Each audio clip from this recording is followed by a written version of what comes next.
Welcome, everybody.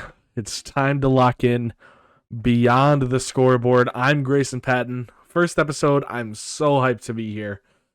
This is something that I've thought about doing for a while. In the past couple weeks, I've had some really supportive people behind me kind of guide me in the direction I needed to go and realize, hey, this is something I can do. And I'm so excited to be here. I started the show because I just want to talk about sports for the rest of my life, whether that's through podcasts or going to college. I'm going to college right now for sports media or sports broadcasting, depending on, the major path I take and the college I go to. But sports have always been a big presence in my life. When I've been really down in life, sports has always been there. When I want to learn, I seek it out through sports. I'm not going to lie, I am a very smart person, but throughout school, sports was a way for me to distract myself in a way where when I got stressed about something, I'd look at sports stuff. When I get sad about something, I look at sports stuff. And sports has always been a major part of my life. And this is just another way for me to talk about what I love. And I'm really just super excited to talk to you guys about sports. And sitting here in this bedroom with Kim Jong-un behind me, which I know is odd. It's a flag. I got all my football trophies behind me, my football pictures, a tiny football helmet from my school. There's an Eagles football helmet. Back to my right, it'll be on the left on your screen. But sports has always been big for me.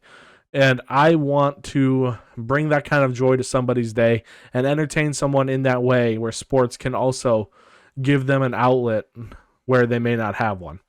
What I plan on talking about through the show, we're going to talk about football.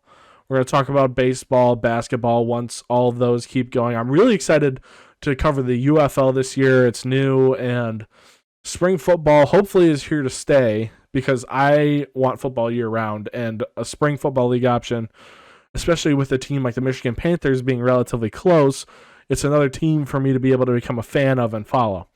Now, today specifically, we're going to be covering a lot of football. The draft combine starts this week, and it's a chance for guys to prove themselves. And then we're going to talk about basketball a little bit at the end, but mainly we're going to be focusing on football this week. And again, I'm just so excited to be here. I wouldn't be here with all the support that I've been getting recently, all the help I've been getting recently trying to put this project together. And without further ado, let's lock in, okay?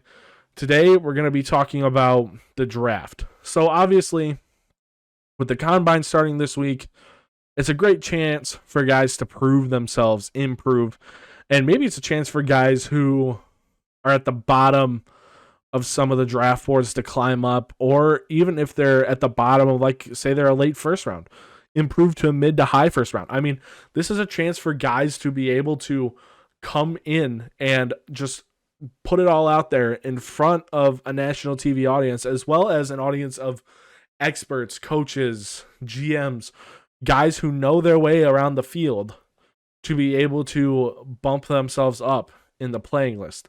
Now, if you can't tell, we're wearing the Detroit Tigers shirt today. And I'm a big Michigan guy. Go blue all the way, by the way. We're going to run it back next year. Sharon Moore. He's going to be a great head coach. I mean, obviously, Jim Harbaugh is the best we've had in a long time. But Sharon Moore is going to, I think, fill in his shoes greatly next year. A little off topic from the draft, but Michigan's got a lot of dogs. They got a lot of dogs. Now, a lot of them are leaving for the NFL. But with Sharon Moore at the head of that monster, they're going to be a team to be reckoned with this upcoming college football season. But speaking of Michigan, that's what we're talking about. As a Michigan boy, I want to give a shout out and thinking of a guy who can improve his draft stock. We're going to talk about Junior Colson. Now, Junior Colson, man, when I talk about dog linebacker, he is one of those dog linebackers. He did everything for Michigan. He was all over the field. He was on pass coverage. He made great plays in the run. When he rushed the quarterback, he was good too. I mean, he's just a dog. He was a dog that Michigan had on defense that I don't think their defense would have been successful without him. He was the field general of that defense. And he's a third-year linebacker. He's 21 years old, which is my age as well. It shocks me for me to be keeping track of these drafts as long as I have. A lot of the guys were older than me, and I looked up to them. And now we're getting into the draft, and these dudes are my age. Played 3 years of college football, made more money than I have in an entire lifetime. And I'm sitting here like, wow. I mean, I'm just in awe of that, because as a kid from a small town, like these small town guys get to these big time schools. They make so much money. They perform athletically in ways that most normal people could never do. These people are like Superman to us. And then I'm just sitting here recording a podcast in the bedroom of my parents' house. And I mean, I love it though, just because it's something that I love talking about. But Junior Colson, third-year linebacker out of Michigan. He's got great length. I cannot stress that enough. He has great length for his size. He's 6'3", 245 pounds, 247, 248. You know, every one of those sites is obviously like, oh yeah, we're going to get his like exact weight down to like the point whatever of his weight. It doesn't really matter. He's anywhere between 245, 250, probably 250 soaking wet. I mean, he's a big dude. He has great the crazy thing is he's got crazy athleticism for his size. I mean, for him being 6'3" and 245, he moves around like he's 5'10", 150. Like, I mean, he's just so quick and agile for a dude his size. It's crazy for that. And I mean, for the past season, on his season, he had 89 total tackles, 2 tackles for loss, and 2 pass deflections this past year. His career overall, he had 245 total tackles, 8 tackles for loss, 2 sacks, 5 pass deflections, and 1 fumble recovery. And that's in 3 years. Now, him being the field general, he had to build himself up for that. He was definitely, I remember when I started watching him a few years ago, back in my freshman year of college, and he was very tough to guard. And I mean, he came in as a second string, third stringer on occasion. And he just was able to make these insane athletic plays. And I thought, oh yeah, he'll be the guy. And then midway through the season, my freshman year, he became the guy. And then all of 2021, 22, he was the guy. All of 2022, 23, he was the guy. And then all of 2023, 24, this past year, obviously when they won the championship, he was the guy. Michigan had the number 1 defense in the country. And that's just playing out because, again, like I said at the beginning, they had dogs this year. They had dogs on offense, defense, special teams, you name it. Michigan played lights out all year round, especially because of guys like Junior Colson. Not only was he the general of that defense, he was a team captain. And him being a team captain, he had an extra responsibility of keeping his guys in check, keeping his guys happy. And after the injury to Zach Zinter, I think that he was the one who stepped up on defense after Zach Zinter went out, drive stalled, defense comes back on, they get a stop. I mean, he was part of that glue for the team. And it's one of those things where he just, not only that, he was just a great player. He elevated the play of the defense because he was the leader of that defense. Now, right now, Junior Colson is projected as a mid-second round pick, which that's pretty normal for most linebackers. I mean, you think the first round, what gets picked the most? Quarterbacks, wide receivers, offensive linemen, corners. Like, I mean, those are like that's the highest commodity at the top of the draft. That's the cream of the crop in terms of what GMs and scouts and everyone else looks at. It's those 4 groups. And then the linebackers get pushed to like early mid-second round, sometimes late second round, even early third round. And I think he would be really benefited by having a good combine and even a good pro day. I mean, the combine can help him so much, but a good pro day could elevate him even more. If you look at the film, which I watched a little bit of film and looked at his stats this week. He's great in pass coverage. One of the top pass coverage linebackers in the entire nation this past year, especially in man coverage. That was one thing that Michigan was good at this year. I mean, obviously, deep shots are different for every team because, I mean, even in the NFL, guys get hit on deep shots all the time. But the middle of the field or like the press man coverage that Michigan would run occasionally, and they would line up Junior Colson on, say, like the tight end or even a receiver. He was great in pass coverage just because he had the speed to keep up with those guys. And I mean, yeah, tight end's different because tight ends and linebackers are built the same a lot of the time, except the tight end's a lot heavier. But regardless of that, he was just able to stick with the man, and he was able to defend passes in ways that I've only seen a few linebackers do. I think of like, when I think of guys like that, I think of like Fred Warner. I'm not comparing him to Fred Warner by any means, but guys like Fred Warner, who are not only tackling machines, speeders across the field, but they're just great in man coverage. And he's another one of those guys. And I think that with the proper scheme, he could do even better. I think and again, looking back at it, he was great against the run. But oftentimes with that speed, he had the tendency to over pursue or under pursue. It didn't matter. So like he'd go fast, and then he'd cut under a tackle. So then he'd have to lunge at the tackle, or he'd over pursue, have to turn around, and then he'd have to lunge back at the tackle. So it's just one of those things where he would often get stuck lunging at tackles because of under or over pursuing because of that insane speed. Now again, him having the proper development, he would be able to not have to do that as much. Obviously, that might be an issue, but again, development's always going to be the thing here. He's 21 years old, hasn't even entered his prime of athleticism yet. He's got so much potential. Another issue that I noticed while watching film is he had the tendency to get stuck against the stronger and more skilled alignment. Obviously, playing in the Big Ten always produces these big old Midwest boys who are able to plow anybody over, right? I mean, I think of like Graham Glasgow, starting right guard for the Detroit Lions. He's a Michigan boy. He came in, I don't even know where he came in from, but a lot of these guys get those Midwest guys, those blue-collar guys who come from these big old blue-collar families. They're huge, corn-fed.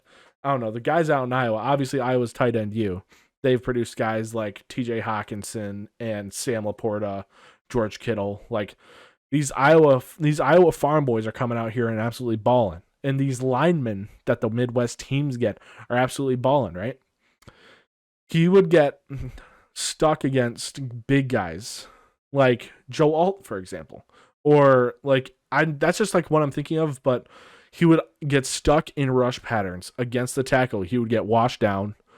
He would get stunt blocked, or he would just get stuck in a pass rush. Like you try to do a spin move and the lineman was able to catch that. I mean, not that big of a deal again, but it's one of those things where it's a tendency. It's a tendency for him to do that because he uses his speed. And again, speed kills. We all know that. Speed in the NFL is a big asset. But the overuse of it has a tendency to get you stuck. The need for you to try and do something flashy with the speed gets you stuck. And I mean, that's like, again, those are really nitpicky things. He's really good technique-wise, great against pass coverage, and a great tackler. I mean, there's not a whole lot to do with his stuff. I mean, right now, I think he's a good linebacker 3 option. He's a guy you could sub in when someone needs a break, or in any case where like the starter's out, he'd be good he's just a good plug and play guy. Like, I mean, you could pretty much put him in anywhere in the linebacking core and he'd do good. For me, I think his pro comparison is Jack Campbell, a guy that the Lions picked. Again, I know I'm talking a lot about Michigan teams, me being from Michigan. Go Lions, by the way, one pride. Jack Campbell and him are very similar. They're both very large for their positions. They're great in coverage, and you can plug them in pretty much anywhere. I mean, Jack Campbell, he played outside linebacker and inside linebacker for the Lions this year. He did good in pass coverage. He did good tackling. I mean, they pretty much plugged him anywhere they needed him, and they were able to be successful with him. And I think that that's a big thing for a guy like Junior Colson to have a good combine for, is to show off for those teams that need a linebacker. Speaking of, the teams that could use him, the Cowboys and Bills. I mean, look at the Cowboys. The Cowboys linebacking crew gave him fits all year round. All year round. I mean, they got good play from Clark at the end of the season. I think his name is Damone Clark. I may be saying that wrong. But they had a okay linebacker play at best. I mean, Leighton Vander Esch has that neck injury. I mean, who knows if he'll ever play football again. And with only Damone Clark being their best linebacker, they need someone in there. And the same thing for the Bills. I mean, Matt Milano, when he was healthy, was a top 10 linebacker in the NFL. But the issue is Matt Milano's getting older. They don't have the right amount of depth. And they let their best linebacker, Tremaine Edmonds, they let him walk. And now he's on the Bears. Now, that was a big issue for the Bills this past offseason, was who's going to replace Tremaine Edmonds? He has the best season of his career, and he just walks in for agency. Because, I mean, obviously he was able to, but it doesn't make sense that they didn't try and replace him. I mean, I figured that they would. And Matt Milano needs a compliment because, again, Matt Milano's getting older. They need someone to take his spot. I think Junior Colson will be a good addition for them. And I think with a good combine, he moves up to early second round. I mean, obviously, first round is the round any guy wants to be drafted in. But I think early second round he can get moved up to if he has a decent combine. Now, I'm only talking about 2 rookies today. We're going to add more next week. But this next one I'm talking about 2 defensive guys today because I'm still learning defense. I was an offensive player in school, so I'm still learning the nuances of defense. But the player I'm going to be talking about is Kool-Aid McKinstry. Corner, Alabama. If you watch football, you know cool names are just like the thing. Kool-Aid McKinstry. I know. Odd name, right? I mean, that's not the oddest name I've ever heard. I mean, we played against a guy in high school whose name was Steel Fortress. He plays up at Michigan Tech now, but Steel Fortress, cool name. Kid that came out of Nebraska. His name is Dakotas to Eva Dewitt Crawford. Like, that's his full name. And Kool-Aid McKinstry, while Kool-Aid is not his real name, that's what he goes by. And, wow. I mean, obviously, under the Nick Saban Bama, defensive backs were always a staple. You think like Trayvon Diggs. Like, Trayvon Diggs is one of the best corners in the league right now. And he came out of Bama, and Nick Saban was his coach. And, I mean, I'm sure there's plenty more that I can't think of right now. Obviously, Ohio State, which I hate saying because I hate Ohio State. I cannot explain that enough. But they're pretty much DBU because they produced Marshawn Lattimore, Denzel Ward. They're giving out Denzel Burke this year. I mean, they've produced so many great corners over the years. But so is Alabama. And Kool-Aid is going to be one of them. He's a corner of Alabama. He's 6'1", 195. He's above average size for an NFL corner. Most NFL corners are around 195, 200, so he's a little slight for his frame. But 6'1" is about 3 inches higher than the average NFL corner. So he's already got size on most NFL corners. And at his career at Bama, so he's been at Bama 3 years. Again, a dude my age, 21 years old. God, I can't imagine that. In his career at Alabama, he allowed only 3 touchdowns. Now, 70 catches for 1,000 yards. Yeah, that's pretty like standard, but only 3 touchdowns out of all that. And he allowed 70 catches on over 2,200 defensive snaps. And he also, in his career at Bama, got 2 picks and 25 pass deflections. And he allowed a total QBR of 70.2 over those 3 years. So for those of you who don't know, the QBR system, it's like a way for stats experts to rate quarterbacks on their effectiveness and their decision making. In any case where QBR is taken into effect, a 75 is excellent, a 50 is okay, 25 is bad. Anything above a 75 is great. Obviously, best you can get is anything above a 75. So again, he was not targeted very much, so that number is going to be a little skewed. But to allow an average of 70.2 is pretty good over 3 years. Now, obviously, from freshman to junior year, his snaps and stats increased massively. But again, that's because years jumped. He got more time, got higher in the depth chart. One of those things that is just something that changed over time.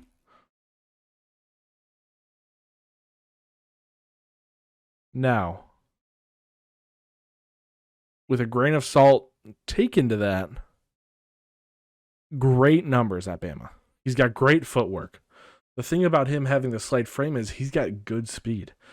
And with that good speed, he's able to maintain leverage with that receiver and coverage. I mean, he was great in man situations because he's taller. He's able to go up for those jump balls, those contested balls.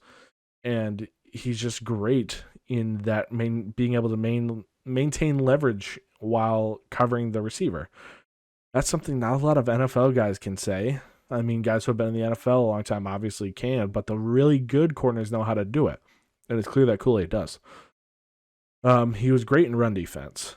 I mean, obviously, corners have to be able to read the situation pretty quick. Like, snap of a finger, they have to be able to read the situation. And he was great at reading when the play would go from a run or a pass or it'd be a play action. He was just great at reading all around, but especially during run situations.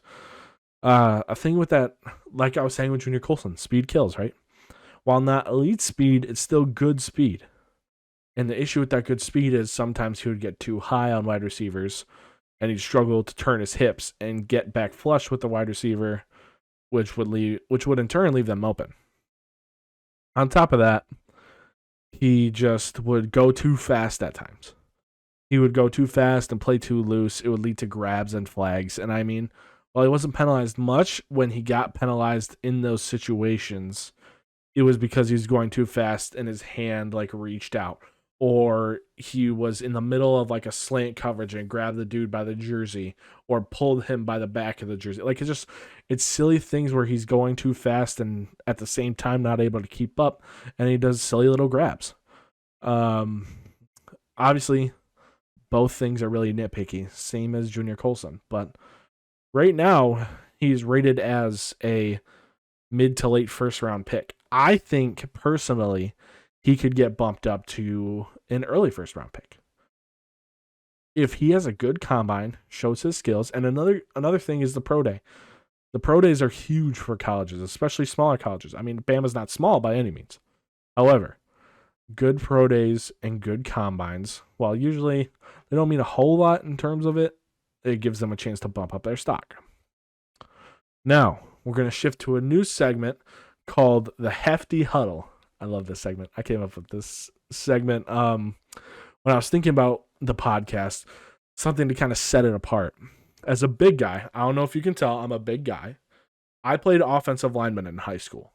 I played center in high school. It's one of those things that I take a lot of pride in, is watching the offensive linemen, because I understand what they're going through. I can read the plays like an offensive lineman, and it's so fun for me to talk about offensive linemen, because I feel like they're starting to get more appreciation now. Obviously, the Kelsey Brothers podcast is insane. Jason Kelsey is one of the greatest offensive linemen of all time, probably the greatest center of all time. And I think that with them getting more recognition, I think they need more. So this week on the Hefty Huddle with your Hefty man himself, I'm going to be talking about offensive linemen every week. But this week, we're going to be talking about who I think is the best offensive lineman going into the combine and the draft. And his name, ladies and gentlemen, is Joe Alt. He's an offensive tackle from Notre Dame. 21 years old again. Dude's my age. This is it blows my mind that I'm reading about this. But huge dude. huge dude. 6'8", 315. That's a 60 pounds heavier LeBron in pads and a helmet out there on the football field. Now, as a dude who's 5'10" and weighed around 280 in high school, I remember playing against a team that went to states like 8 years in a row when we played them. And I got pancaked by a dude who plays at Central Michigan now. His name's Keegan Smith. Oh my gosh, dude. Like, big guys like that, they hit with a whole different breed of hitting. Like, I mean, obviously as a big dude, I hit somewhat big, and I hit pretty hard. But as a dude who's witnessing the revolution of the offensive linemen, I'm realizing now that they're at an even higher level than they were before, and they're absolutely huge. Now, Joe Alt, I don't know. I mean, there's a lot of really good linemen in this draft, and so it was really hard for me to pick. But after all the film I had watched, he was the best in terms of polished ability. I mean, for a dude his size, he's fantastic in run blocking. He's got an amazing combo of size and athleticism. It allows him to get out of that three-point stance fast. The one thing that all lineman coaches at any level stress is getting off the ball fast. And Joe Alt, somehow, at 6'8", 315, is able to get off the ball lightning quick. It's like the snap of a finger, right? He's like a horse. He's like a horse coming out of the Kentucky Derby. When that gun goes off, he's flying out of the gates. And it made him, at Notre Dame, when he had that speed out of his three-point stance, it made him an effective washdown blocker. And not just an effective washdown blocker, it made him an effective second-level blocker as well. Now, for those of you who don't know the difference between those, like, the second level is anything, so there's a defensive line, right? Defensive line is who's lined up across the offensive line. And then behind the defensive line is the second level, which is usually the linebackers, sometimes a corner or a safety, depending on what defensive coverage package they're in. But that's the second level. And then a washdown block is when someone comes at the offensive lineman is able to turn their body and push down the opposite direction of the play is going. It's almost like a wave is washing the player out of the play. And that made him, with his size and speed, it made him a great washdown blocker at Notre Dame. He's very polished. Again, in the film I was able to watch, he's got extraordinary footwork for his size. I mean, 6'8", 315, that's a lot to hold and a lot to move in a short amount of time, especially trying to get your footsteps right. But again, he's probably the most polished lineman in this draft. He looks great. The only issue is he allows too much space in pass protection. Now, as a left tackle, not really what you want to hear, but the only thing that really came of that space was he was super susceptible to bull rushes because he allowed his defender to get enough space on him to get that bull rush off. And for those defenders to be able to get that bull rush off, he lost his balance and his hips locked. He couldn't keep up with the defender. And it was just one of those things where he struggled to keep up. And it didn't really damage a whole lot, but it's just something that he's definitely going to have to work on. Again, like the previous two rookies I just talked about, it's very, very nitpicky. So nitpicky. Because these guys are just so polished coming out of school. And that's one thing about Joe Alt. He's probably the most polished offensive lineman in this draft. I believe his pro comp would be Jake Matthews. Jake Matthews spent his entire career with the Falcons, part of that offensive line that went to the Super Bowl against Tom Brady, 28-3. We all know it. And he's a lot like Jake Matthews, who, by the way, is the cousin of Clay Matthews, infamous Packers linebacker.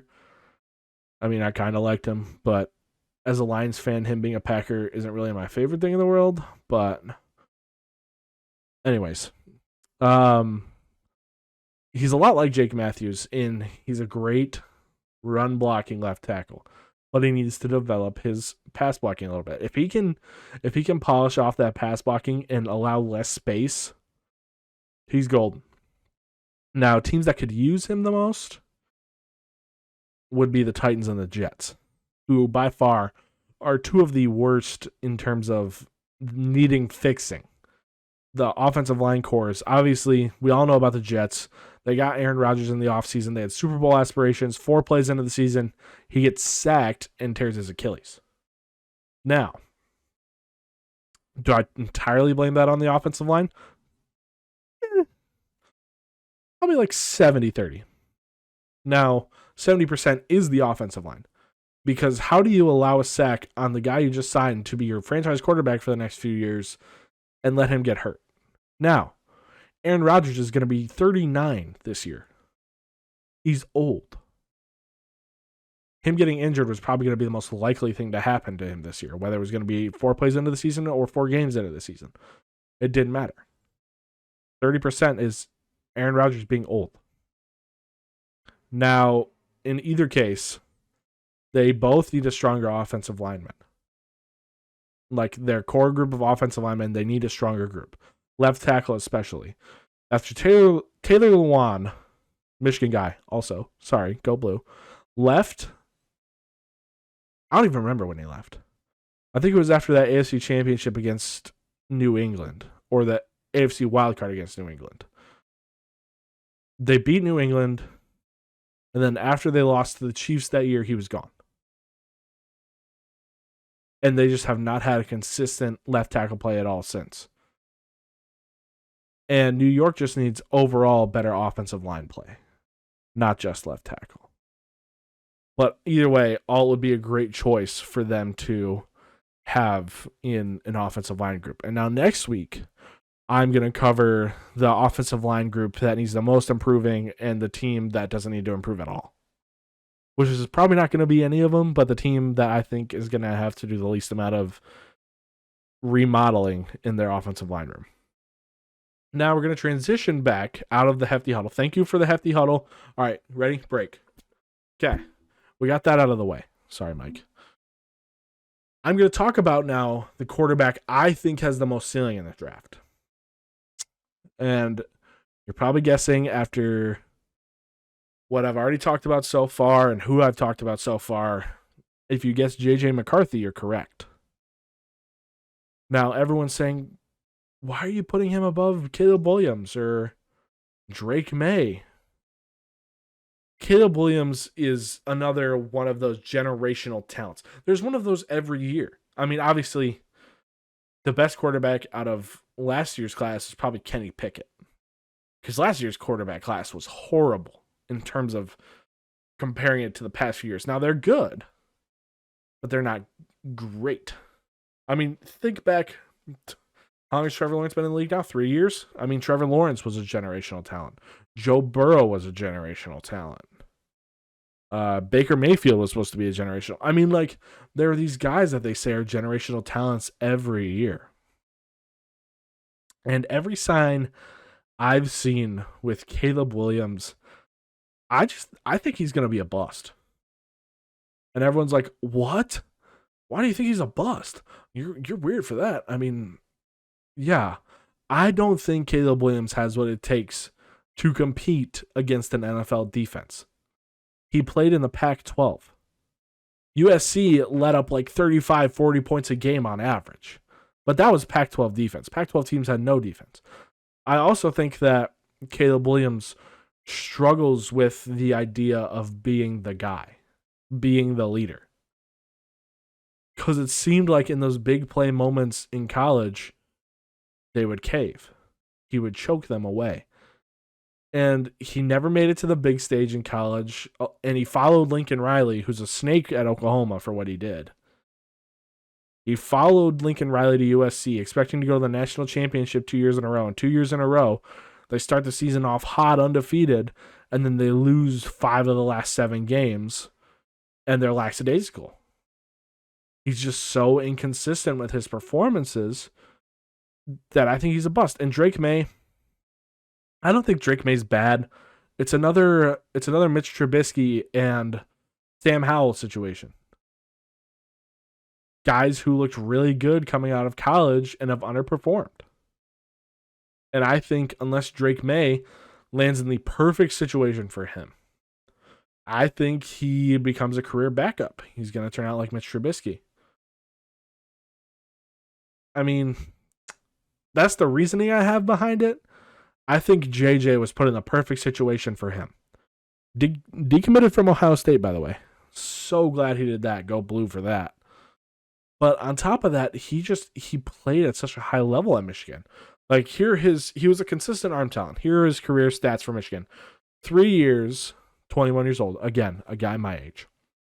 6,231 passing yards, 48 touchdowns, 11 picks. So yeah, picks, not the best thing. He threw 5 last year, 4 this year, and 2 his freshman year. Freshman year, he saw like no playing time. Then he took over the starting job last year, and he played great. Led Michigan to the national championship semifinal, where they got whooped by TCU, and TCU got whooped by Georgia, and TCU was not relevant at all this year. Georgia was kind of out of it too. I mean, like, this year in college football was odd. But anyway, he also had a 65% completion rate and a total QBR of 108.3. Now, average QBR in the NFL is about a 75. That's amazing for 3 years of college football. And in freshman year, obviously, he took way less passes. But it's still at a level where you're like, wow, 108.3 over 3 years? That means he was really efficient with the ball. Yes, he was. Obviously, the 5 picks don't say that. And he had a little bit of a completion problem in a couple of games. But overall, he was a pretty consistent quarterback. All 3 years, he improved his completion percentage, his QBR, and his passing numbers overall. So every year he took a step up, which shows he's able to develop. After they took him to the national championship semis last year, I was like, there's no way he can get better than this. I mean, yeah, he had a few more touchdowns and only like 200 more yards than he did the year before. But his completion percentage jumped almost 10%. And his QBR jumped almost 10 points. He also threw 1 less pick. So, I mean, it's clear he's able to develop in a way that is beneficial to any NFL team that gets him. On top of that, he plays really good under pressure. I can't think of any Michigan QB in the last few years who played under pressure any better than J.J. McCarthy did. I can't think of many college QBs who did. Now, obviously, you can think back like Deshaun Watson when he threw that touchdown with 1 second left against Alabama. I mean, like, that's one. Joe Burrow, all throughout his career, played great, but I can't think of many in the last couple of years who have played better under pressure than J.J. McCarthy. Certainly not Caleb Williams. Drake May hasn't been put into any pressure situations like that. The issue with J.J. is he has to develop creativity in passing situations. He reminded me a lot of Jared Goff. He would get stuck in the pocket, and he's like, oh yeah, I have a running ability. Why am I not using it? And then he tries to escape too late and takes a sack when he didn't even need to. If he can add creativity in those passing situations, he can be utilized in many different ways. He could have a couple schemed runs. He can help in a pressure situation by getting a first down and running for it. I mean, that's like one of the biggest issues that was like his prevalent thing at Michigan.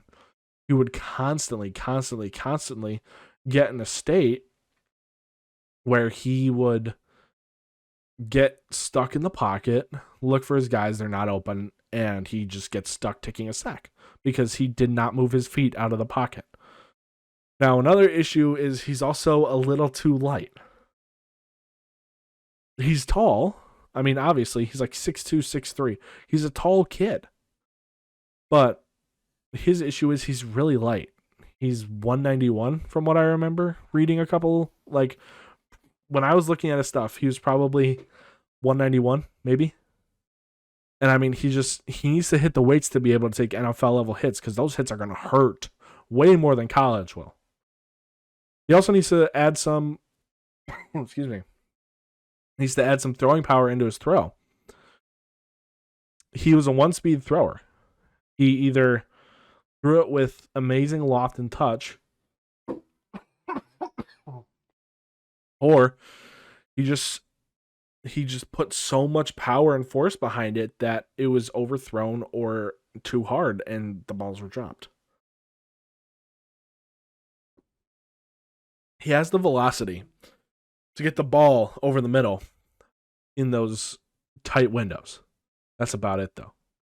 He's got to add more touch when he's throwing the ball deep down the field or down the sideline or in a flat. He needs to add more touch on those balls. If he doesn't put the proper touch on it, he won't ever get the throws.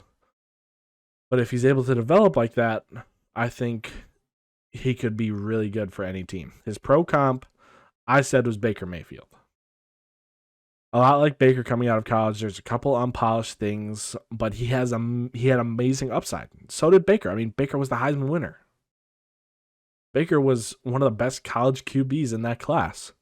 I mean, obviously, same class as Patrick Mahomes. So, I mean, Patrick Mahomes, Mitchell Trubisky, Baker Mayfield, all in the same class. I mean, take that with a grain of salt, but he was good in college, and he had the right tools to be able to be developed. Now he went to the Browns, so a horrible team situation, which is why you want JJ to land with the right team for him. I think the two best teams that can develop him and utilize his strengths, Broncos and Seahawks. Seahawks obviously have Geno Smith. I don't know how much longer Geno's going to play. I don't know at what level he's going to play at. They've been pretty mediocre with him as their starting QB. I think they need a younger guy to come in there and provide some energy. Now, I don't know if he would start this year or not. I think he definitely would have the chance to ride the bench as Geno's backup. But after that, I don't think there's much he could do for the Seahawks besides just sitting back, watching Geno and developing. For the Broncos, it's a different situation. Russell Wilson is all but gone. They have Jared Stidham, I think, as their QB. He could come in right away and develop the hard way, where he starts for the team right away. Now, I think the Broncos could target a QB in free agency. If Kirk Cousins doesn't sign to Minnesota, he might go there. But they could target QB in free agency, or they could target McCarthy in the draft, because McCarthy could fall to them at number 12, and he'd be a good option to develop and start. Now, I think that would be the best options for him, and I think he has the best upside in the draft. So, I mean, obviously, we're going to see how the draft goes and how the combine and pro days go. But I think that's the most football we're going to talk about today. We got to switch to basketball now. Basketball is not really picked up yet. NBA season is still wrapping up. So is the NCAA season. March Madness starts next week. Or the week after, I'm not too sure. But I'm excited for March Madness. Michigan's probably not going to make the tournament. They have not been good all year. Michigan State, I think they're going to make it as like a 7 or 8 seed right now, which would be huge. And obviously, Tom is on the postseason is a completely different animal. And I don't root for Michigan State if they're playing Michigan. But besides that, I want green and white to win. I'm sorry for whoever thinks I'm a diehard Michigan fan. I am. But I root for any Michigan team when they're on the big stage. Now, a big issue that has come up this week in the NCAA is court storming. Obviously, Kyle Filipowski, star center for Duke, got hurt on the court storming when Wake beat them in Wake's house. I mean, obviously, not a good situation. I mean, you can think back to a month ago. Caitlin Clark got hurt after a fan stormed the court and drove into her. Not literally drove, but like her shoulder like absolutely destroyed Caitlin Clark's upper body. And it's one of those things where it's just not safe. Like, yeah, as a sports fan, I get the excitement. I get the fun in the court storming, celebrating with your team, but it's just not safe. It's not safe for the players. It's not safe for the fans. The fans storming the court have a higher chance to get hurt than the players on the court already do. Now, I don't know if the NCAA is actually going to change anything. Maybe they will because they saw another star player get hurt. It'd be a shame if it was after Caitlin Clark got hurt. But it's just another thing they're going to have to fix. Now, again, as a Michigan boy, I keep track of the Pistons. Sadly, the Pistons are absolutely horrible this year. Horrible. But they were robbed in New York last night. Monday night in New York, Pistons are playing the Knicks. They're down 2. Pistons get the ball back. Asar Thompson gets the ball. Dante DiVincenzo dives at his knees. I don't know. He was attempting a tackle. It looked like he wanted to put shoulder pads and a helmet out there, saying, "Hey Jets, sign me to a contract. I'll be your next halfback." And then Jalen Brunson came over top, jumped over top of him like he was on the top rope of a WWE ring, trying to suplex him. Give him the good old RKO, people's elbow, whatever you want to think about. That's what happened. Now, I don't think that should have been a flagrant. It's at least a loose ball foul. And the referees came out today. The head referee of the crew who reffed that game said, "Oh yeah, a foul should have been called. Sorry about that." When is the NBA going to take pride in the fact that these refs are screwing up games that means, obviously that game means nothing to the Pistons. The Pistons have 9 wins on the season. Even if they win out, they're not making the playoffs. They won't even get to the play-in. But it would mean something because it's a win. And that's something the Pistons haven't done a lot of in the past couple of years is win a game. And Monty Williams is doing everything he can for this team. Cade is doing everything he can. I saw a stat. The Pistons are 1-21 this season when Cade Cunningham scores 20-plus points in a game. What more does he have to do for this team? We're wasting the kid's career. He's 23, 24. He's spent his entire career with the Pistons. He's hurt a lot. And when he's not hurt a lot, he's having to carry the entire team on his back. Asar Thompson is a good third option. We need a better second option. We also just need the refs to get fined. We need the refs to have press conferences, something to atone for the fact that these games are getting absolutely screwed by refs who hold all of this power over the stupid technicals, the no calls. Are you kidding? The refs aren't getting fined. Players get fined if they have a flagrant foul. Why can't the refs be fined in a similar fashion for a no call? Or why can't the refs be fined for a similar fashion in a stupid technical? It's one of those where you'd have to really assess that situation. Obviously, NBA referees from the 90s to now have gotten so soft. And it's really taken away from the game when you're making those no calls like that. As a basketball fan, how are you not making those calls? And as a referee, someone who's in charge of the game of basketball, how do you not make that call? It's a pretty simple call. He got hit from down below and above. It's at least a loose ball foul. Now, should it have been a flagrant 1? No. Flagrant 2? Maybe. I don't know.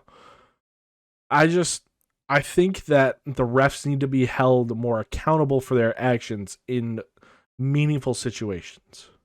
And the stupid technicals and the no calls are screwing games all season long. And the refs need to be held accountable for that. I don't know why the NBA, Adam Silver is by far the most progressive and reforming commissioner out of any sports commissioner in America right now. Why is he not trying to change the precedent around the NBA referees, at least? Because he's going to continue to lose viewership if that's the case. Because all of these fans getting mad at the refs for losing these games are just going to stop watching. If the refs aren't going to change, then they'll just stop watching the games. It's that simple. I've pretty much stopped watching NBA altogether. I watch it occasionally, if there's nothing on, but I don't want to watch the refs. The refs are what's holding the game up right now. I love watching the players play, but the refs situation is just absolutely horrible. Horrible. And I think it needs to change. Now, switching away from that rant, MVP this season, man, I really don't want to say Jason Tatum.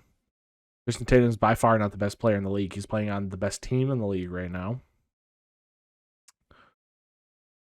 If I had to go with MVP, I'd honestly probably pick Jokic again because, again, he's just absolutely carrying the Nuggets on his back, playing out of his mind. Triple doubles almost nightly. I mean, he's by far the best, one of the best players in basketball right now. If Embiid were still healthy and putting up the numbers he was all season before his knee got hurt again, I would have probably said Embiid. But because he's still hurt and he hasn't been playing, I'm not going to say Embiid. I'm probably going to say Jokic. I wouldn't be shocked if it's Luka. Luka's averaging almost a triple-double, and the Mavericks are better than they have been at all under Luka playing. Jason Kidd, kind of there, kind of not. I don't know. I just never thought Jason Kidd was a very effective coach. I wouldn't be surprised also if it's Giannis, because, I mean, again, Giannis is carrying. But for me, I think right now Jokic is the MVP. He's the guy that I can definitively pick out and be like, yeah, that guy right there, he's one of the best players in the league. I honestly think he's the best player in the league right now. He's playing out of his mind, still in his prime. And I'm excited to see what the Nuggets can do this year. Now, with all that being said, this is the end of the first episode. Oh my gosh, that was so fun, you guys. I appreciate it so much for you listening here. This will definitely not be the last episode. There'll be another episode up next Wednesday. And I'm so glad you're here, and I hope you enjoyed this journey beyond the scoreboard. All right, thank you guys so much. Have a wonderful time. God bless you. God is amazing, and I will talk to you all again soon.